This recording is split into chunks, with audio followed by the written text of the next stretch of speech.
இயேசு கிறிஸ்து உங்க கூட இருக்கிறதுனால எந்த சூழ்நிலை கண்டு பயப்பட தேவையில்லை. சில சமய சூழ்நிலை நமக்கு பயப்படுத்துகிற மாதிரி தெரியும். ஆனா நம்ம பயப்படுகிற மாதிரி கர்த்தர் விட மாட்டார். உங்களை பயமுறுத்துறவங்க வெட்கப்பட்டு போகும்படி செய்வார்.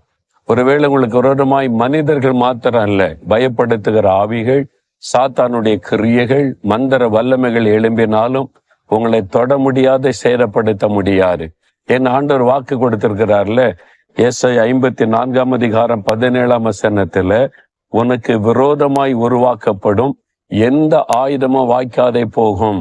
ஆண்டவர் உங்களை பார்த்து சொல்றார், என் மகனே, என் மகளே, நீ இருக்கிற இடத்துல, வேலை செய்யற இடத்துல, பிசினஸ் பண்ற இடத்துல, ஊழியம் செய்யற இடத்துல உனக்கு விரோதமாய் ஆயுதங்கள் உருவாக்கப்படுகிறது.